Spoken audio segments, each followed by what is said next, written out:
안녕하세요. 통계에서 세 번째 단원 연속 확률 분포 중단원 시작하겠습니다. 이 단원은요.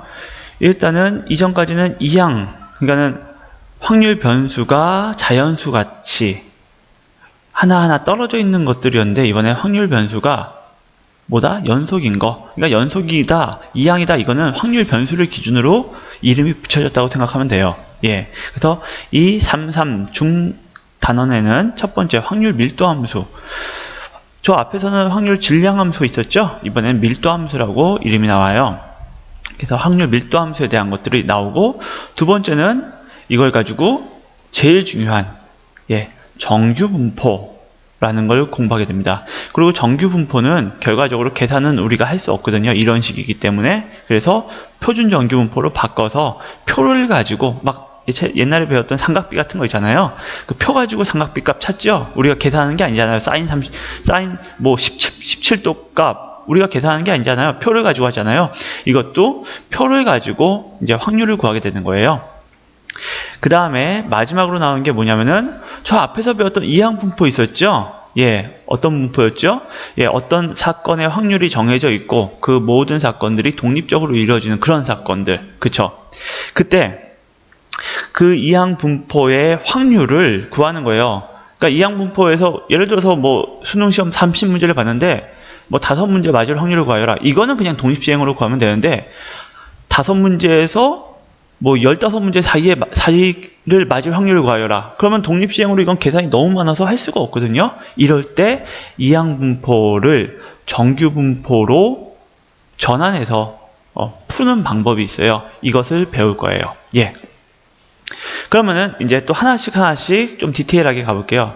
이번 강의는 이제 중강이니까 다 공부하고 나서 정리하는 친구들도 듣는 거지만은 바쁘게 빨리 이제 진도 나가는 친구들 있잖아요. 그 친구들을 위해서 약간 더 디테일하게 설명하면서 갈게요. 그럼 한번 들어가 보겠습니다. 일단 확률 밀도 함수라고 있죠. 제일 중요한 게 뭐냐? 도 함수예요. 이거는요. 뭐라고요? 도 함수라고요. 이게 미분된 함수예요. 확률을 미분한 거예요. 그래서 이게 확률 보통 보면은 이 확률 밀도 함수에서 이 y값을 확률이라고 착각을 하는데 아니에요. 이거는 속도처럼 밀도예요. 그러면은 뭐가 한마디로 확률이 되냐? 넓이가 확률이 되는 거예요. 그렇잖아요. 여기가 거리가 나왔을 때 이게 속도 그래프일 때 이게 속도 그래프 죄송합니다. 다시 해볼게요. 이 속도 가속도에서도 여기가 속도일 때, 그쵸? 요거는 시간이죠? 그때 이걸로 둘러싸인, 이 속도 그래프로 둘러싸인 이 넓이가 뭐였어요? 이동 거리였죠? 그쵸? 여기서도 마찬가지예요. 이게 도함수기 때문에 둘러싸인 넓이가 바로 확률이 되는 거예요. 그러면은,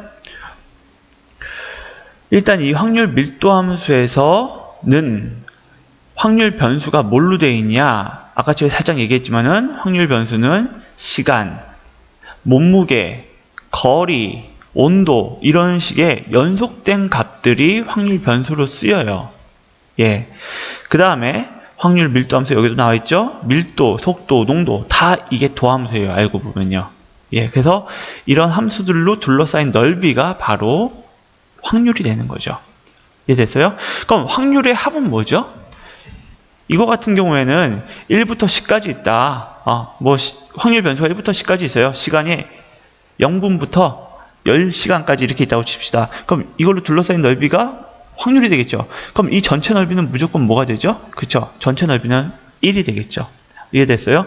사실 확률 밀도 함수에서는 제일 중요한 게 이 전체 넓이는 1이다. 이게 제일 중요해요.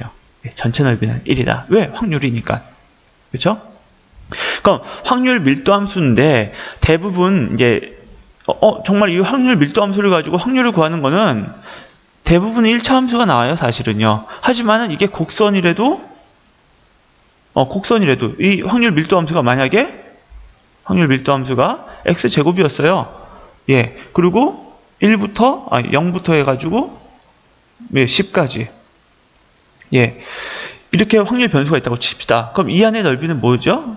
1이 돼야 되겠죠? 확률 밀도 함수는 이렇게 A로 할게요. fx는 A x제곱.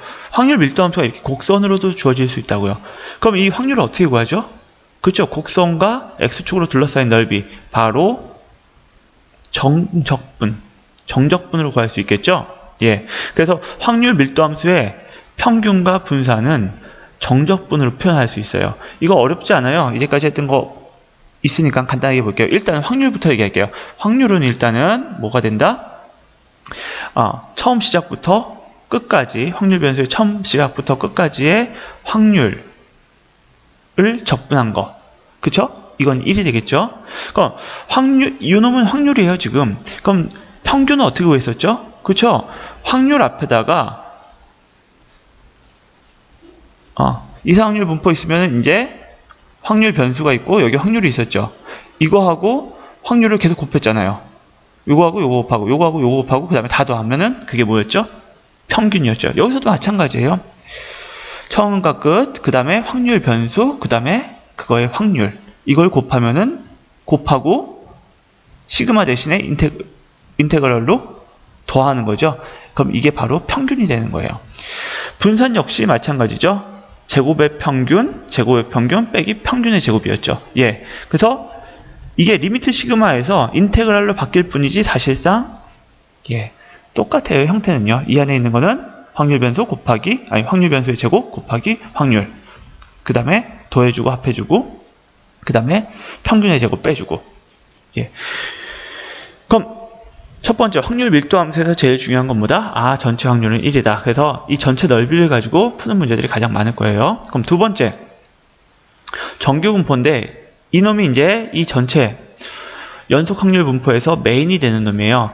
이 정규 분포가 뭔지부터 얘기할게요. 정규 분포란 거는 노멀한 분포예요. 그래서 노멀에 n자를 따가지고 n을 쓰는 거고, 이 앞에 있는 거는 평균이고, 이건 분산이에요. 예. 그럼 정규 분포라는 거는 어떤 놈이냐? 이런 식이에요. 이런 식. 그러니까 이런 식을 여러분이 찾아내는 게 아니겠죠? 예. 이거는 뭐냐면은 연구 결과라고 생각하면 돼요. 일단요. 이 세상에 존재하는 어떤 분포. 그러니까는 예를 들어서 뭐 키라고 합시다. 그럼 우리나라 남자 키의 평균이 170이라고 한다면은 이 170을 주변으로 해서 줄어들겠죠. 이렇게 사람들이. 예, 그쵸? 이런 모양이 될 거예요. 그래서 170, 175, 180, 190, 2m. 되게 조금밖에 없겠죠. 이해돼요? 이게 평균을 기준으로 기본적으로 분포가 되어 있어요. 이게 많은 자연현상이나 여러 가지 경제 현상들에서 나타나는 분포예요. 그래서 노멀 분포잖아요. 그러니까 일반적인 분포란 얘기예요. 간단히 말해서. 근데 이 일반적인 분포는 특징이 있어요. 일반적인 분포는 어떤 특징이 있냐? 예. 핵심이 뭐냐 하면은 요 밑에 좀 나와 있는데, 시그마 표준편차 알죠? 표준편차. 예. 그 표준편차, 1표준편차 평균을 기준으로 1표준편차 요 사이에 있는 확률. 이걸로 1부터 마이너스 1. 1 평균을 기준으로 플러스 1, 평균을 기준으로 마이너스 1. 이 사이에 있는 한마디로 데이터 수가 전체의 0.68 정도 되더라. 반을 친다면은 0.34 이 정도 되더라. 보통 0.34를 외우고 있어요. 우리는요. 예, 0.68을 외우는 게 아니라, 왜? 반만 하면은 나머지 반은 어차피 뭘까요? 그쵸? 나머지 반은 2배 해주면 되겠죠? 그래서 0.34. 그 다음에 이 시그마 안에는 약 95% 사람들이 있더라. 그 다음에 3시그마 안에는 약 99% 정도 데이터들이 다 밀집되어 있더라. 그러니까 정규 분포라면은 모두 다 이것을 만족하는 거예요. 예. 그러니까 표준편차가 어떤 데들은 키 같은 건 표준편차가 10이라고 합시다. 그럼 180과 이 160. 이 사이에 전체 우리나라 사람들의 우리나라 남자들 중에 68%가 있다. 이게 바로 정규 분포가 되는 거예요. 그러면 이 차이는 뭐죠? 표준편차였죠. 예, 이게 키일 때는 10cm이지만은 발의 크기다 하면은 예를 들어 평균도 바뀌겠죠? 평균 발의 크기는 예를 들어 260이다 하면은 표준 편차가 이건 15. 그래서 275와 15를 빼면 뭐죠? 45. 이 사이에 약 68%가 있더라. 이렇게 얘기할 수 있는 거예요. 예. 그러니까 표준 편차가 달라지고 평균이 달라지니까 그때마다 정규 분포 모양은 똑같을까요? 다를까요? 다르겠죠. 그럼 어떻게 달라지냐? 예. 간단히 여기 나와 있는데 평균이 달라질 때마다 축이 달라지겠죠. 이 평균을 기준으로 해가지고 좌우 대칭으로 정규 분포는 이루어져 있는데 이 평균이 어쩔 때는 0일 거고 어쩔 때는 170일 거고 어쩔 때는 265일 거고 다르겠죠. 그렇죠? 그 바뀔 때마다 그냥 평행 이동한다. 정규 분포가 평행 이동한다. 이렇게 생각하면 될 거예요. 두 번째는 이 표준 편차인데 표준 편차가 클수록 생각해 보세요. 표준 편차가 클수록 뾰족할까요? 넓적할까요? 예. 표준 편차가 크다는 거는 평균에서 이만큼 떨어지네. 이 넓이에 34%가 있다는 얘기죠. 이해돼요? 예. 표준 편차가 작다는 거는 이 평균을 기준으로 해서 조그만 넓이에 이만큼 이 안에 34%가 있다는 얘기죠. 그러니까 훨씬 더 뾰족해야 되겠죠. 예. 그래서 표준 편차가 작을수록 그래프는 뾰족해지고 표준 편차가 클수록 그래프는 완만해져요. 이거 할 때마다 선생님이 하나씩 문제를 내는데 이 문제를 내요. 어떤 두 반이 있어요. 어떤 두 반이 있는데 한 반은 아이들이 60점에서 70점 사이에 아이들이 굉장히 많아요. 대부분 거기 있어요. 99%가 거기 있어요. 그리고 한 반은 60점에서 70점 사이에 그래서 평균이 65겠죠? 얘네도 평균이 65인데 이 반은 뭐 10점부터 90점까지 애들이 골고루 있어요. 골고루. 그럼 이 중에서 누가 표준 편차가 큰 걸까요? 예. 이 반은 성적이 골고루 있어요. 뭐 10점도 있고 11점도 있고 20점도 있고 3점도 있고 80점도 있고 90점도 있고 이 반은 60점에서 70점 사이에 몰려 있어요. 이렇게 얘기하면 가끔씩 애들이 이런 실수를 해요. 골고루 있다니까 얘는 표준 편차가 작구나. 예, 이렇게 생각할 수 있는데 아니에요. 표준 편차가 작은 거는 평균에서 떨어진 정도가 작은 게 표준 편차가 작은 거거든요. 얘가 표준 편차가 작은 거예요. 그러니까 얘가 뾰족한 거고 얘는 완만한 거예요. 이해되죠? 그래서 이 정규 분포에서 꼭 중요한 건 뭐냐 하면은 지금 얘기했던 표준 편차가 클 때 작을 때 그래프 모양이 어떻게 되는지, 그 다음에 정규 분포에서 또 중요한 거, 이 대칭성, 이 평균을 기준으로 대칭으로 있는 거, 이게 중요한 거지 이 식은 중요하지 않아요. 이 식에 대해서는 뭐랄까 알아둘 필요는 없는데 약간 연구할 필요는 있어요. 외울 필요도 전혀 없는데 뭘 위해서 연구하냐, 이 식대로 정말로 만들면은 이게 평균을 기준으로 해서 이 평균값이 최대값이 되는지 그리고 좌우 대칭이 되는지 이 정도를 좀 생각해 볼 수 있거든요. 이럴 때 한번 이용해 보고 외울 필요는 없다라는 거 알아두시면 돼요. 그리고 위에서 얘기한 것처럼 확률 변수의 정규 분포를 따를 때, 확률 변수 x가 정규 분포를 따를 때 그럼 따르지 않는 것도 있다는 얘기예요? 그렇죠. 따르지 않는 것도 많죠. 근데 우리가 다루는 놈들은 정규 분포를 따르는 놈들을 보통 다루게 돼 있어요. 알겠죠?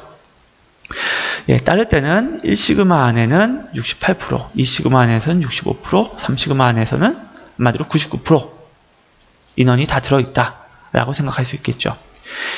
그럼 이 정규 분포의 이 넓이를 구하면 이게 확률이 되거든요. 근데 이 확률을 구하려면은 이거를 적분해야 되겠죠. 근데 이걸 적분할 수 있을까요? 못해요. 아니야, 우리는 못해요. 누군가는 하죠. 하지만 우리는 못해요. 그러니까 이걸 적분해서 접근하는 문제는 없다고 생각하시면 되고, 그럼 이 확률을 구체적으로 어떻게 구할 것이냐?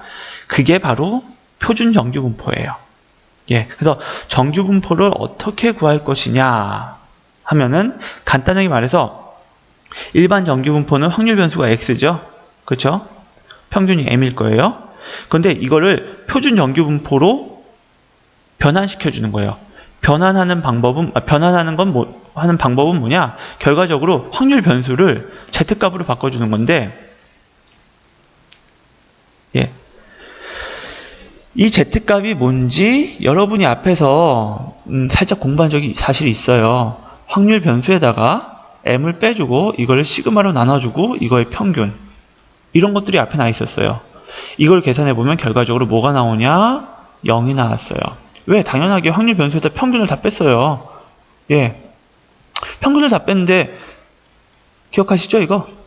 이게 m이잖아요. 여기다가 m을 다 뺀 것들을 다 더하는데 결국은 0이 되겠죠. 그쵸? 그래서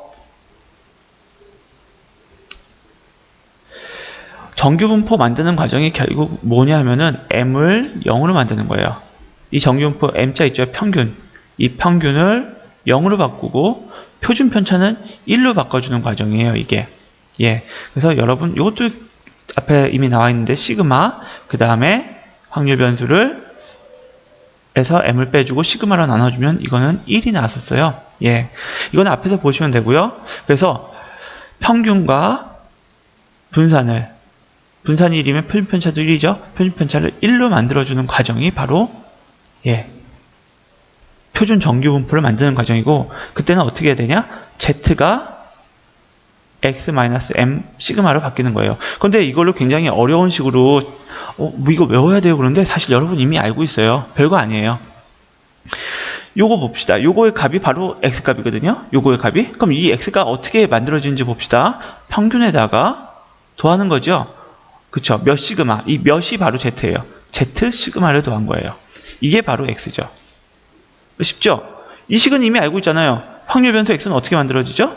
그렇죠. m에다가 시그마를 더한 거죠. 몇 시그마를 더한 거죠. 한마디로. 그게 요 값의 확률 변수겠죠. 이해됐어요? 여기서 이항해 준 거예요. 그냥 이 식에서 그냥 이항해 준 거. 이항해서 z는 우로 바꾸면은 x 빼기 m, 시그마는 z. 예. 그러니까 혹시나 이거를 잊어버릴 수도 있어요. 하지만 이거는 안 잊어버리겠죠? 설마? 그래서 이걸 가지고 z값을 구하는 방법을 빠르게 찾아낼 수 있다. 예. 이제까지 불러 많은 얘기를 했는데 이 빨간색 박스 친 거 있죠? 한마디로 이 위에 것들은 정규분포에 대한 이 위에 것들은 결국은 이 빨간색 박스를 위해서 존재하는 놈들이에요.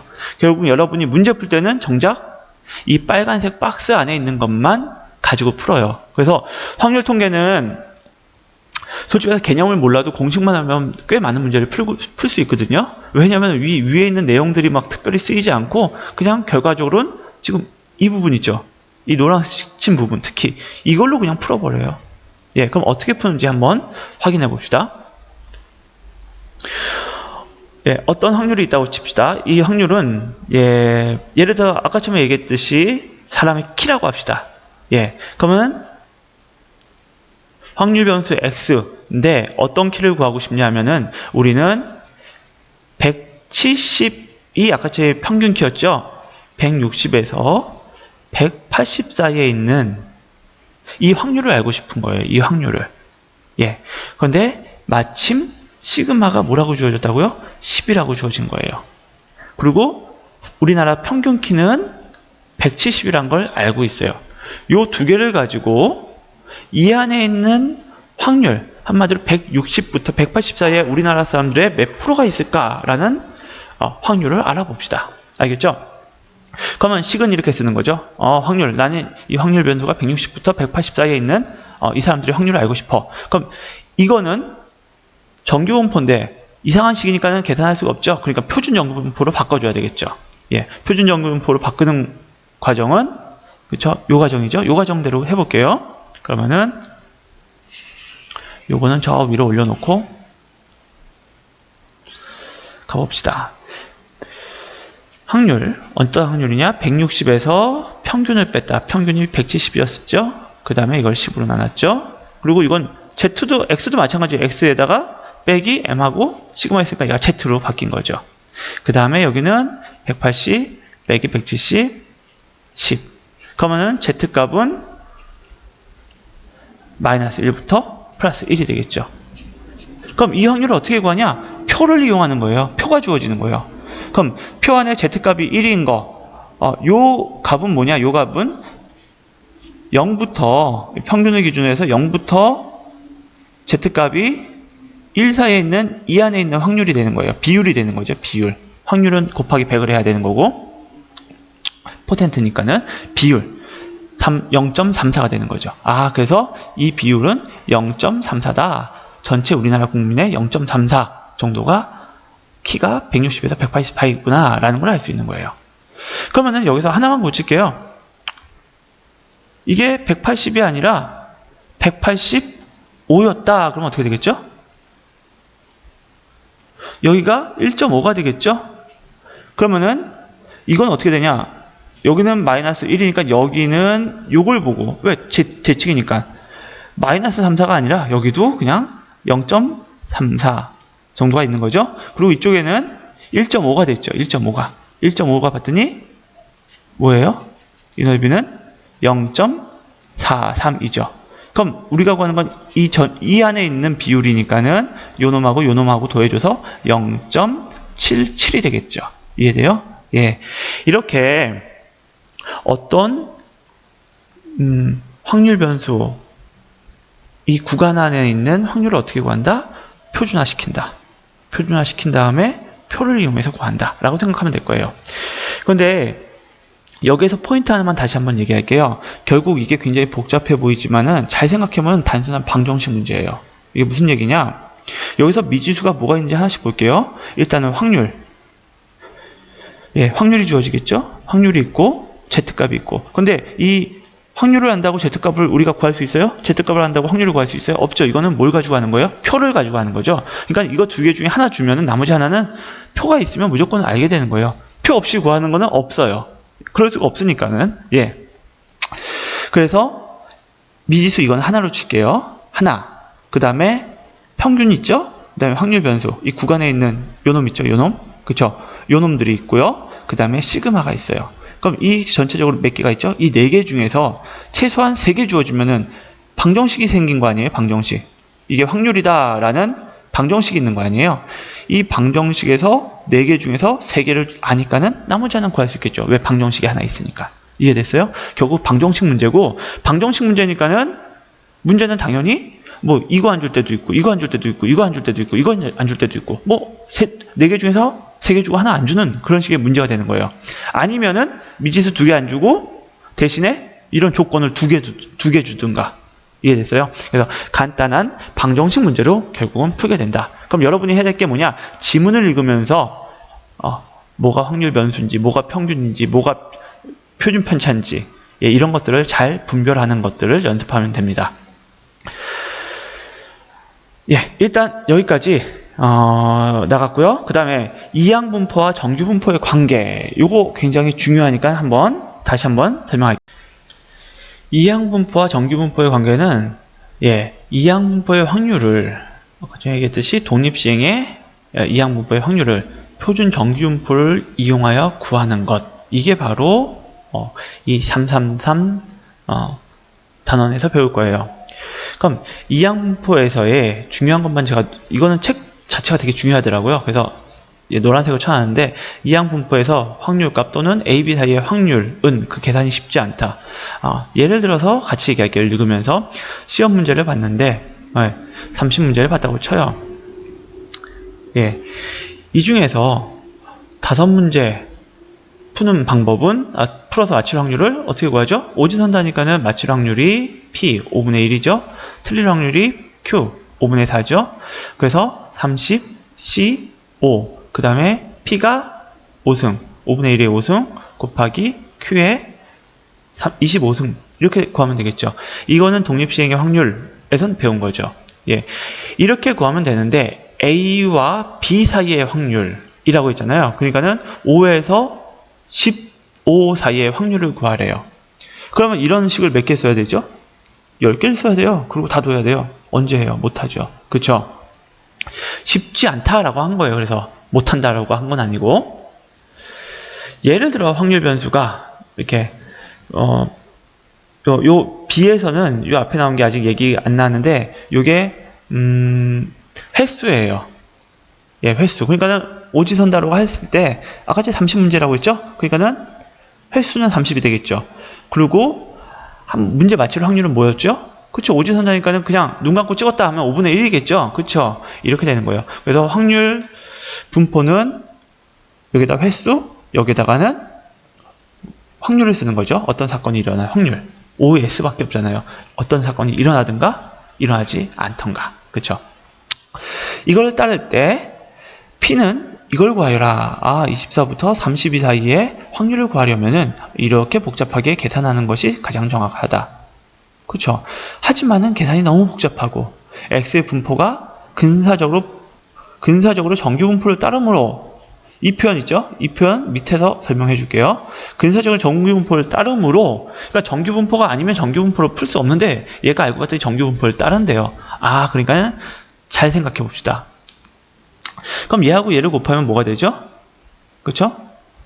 예, 요거 두 개 곱하면은 한마디로 n하고 여기 p였는데 np를 곱하면은 얘가 평균이었죠. 그 다음에 npq를 하면 얘가 분산이었죠. 예, 그럼 평균하고 분산 있잖아요. 그럼 우리 이 노멀에서 이게 뭘로 이루어졌죠? 평균하고 분산으로 이루어졌죠. 분산인데 제곱을 안 썼네요. 분산으로 이루어졌죠. 그러니까는 이항분포에서 이 식을 이용해서 평균과 분산을 구할 수 있으니까 이거 아까 우리가 알고 있는 확률 분포, 표준 확률 분포를 이용해서 확률을 구할 수 있겠다라고 생각할 수 있는 거예요. 이해되세요? 그럼 봅시다. 여기서 구체적으로. 그래서 봤더니 이거 곱하니까 평균은 24고 표준 편차는 4 그리고 분산은 4제곱을 알게 되었어요. 그러면 이 안에 있는 확률을 구하기 위해서 우리는 뭐 하면 되죠? 표준화 시키면 되는 거죠. 24 빼기 평균이 뭐였죠? 24니까 24. 표준 편차 4. 그 다음에 이거 Z값이 됐겠죠? Z값 되고 그 다음에 두 번째는 32 빼기 24 4 이렇게 되겠죠. 그러니까 이게 뭐가 돼요? 0, 2가 되겠죠. 그럼 아까 전에 표 있었죠? 표. 예, 이 안에 들어간 게 이 시그마 안에 들어간 게 0.4771인가 그렇거든요. 예, 0.4771.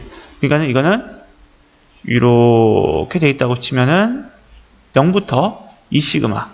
그쵸? Z값이 2가 될 때 이 안에 있는 비율로 약 한 47% 정도 된다라고 얘기할 수 있겠죠.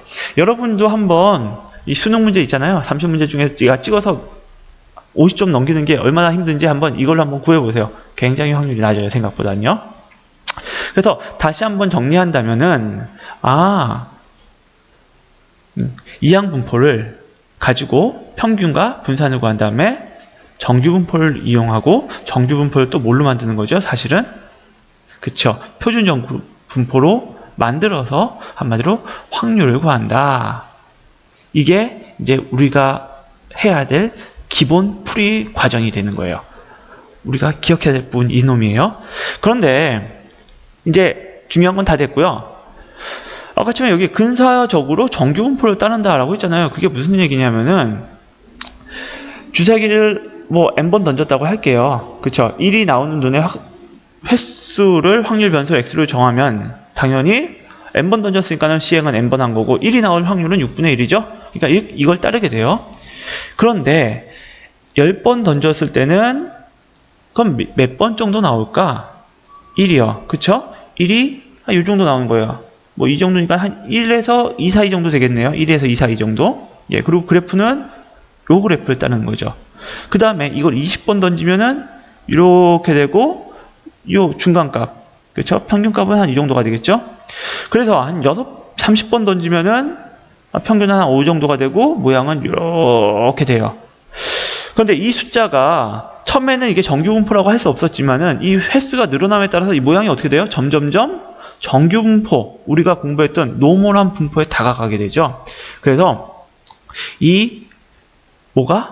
그쵸? 횟수만 충분히 크다면은 이항분포지만은 이항분포는 정규분포가 아니에요. 하지만은 시행 횟수만 충분히 늘린다면, 충분히 늘린다는 거는 한마디로 50 이상, 보통 시험 문제는 100회 이상으로 나와요. 사실은요. 아주 편하게. 한 20회, 그거 애매하죠. 30회 애매하죠.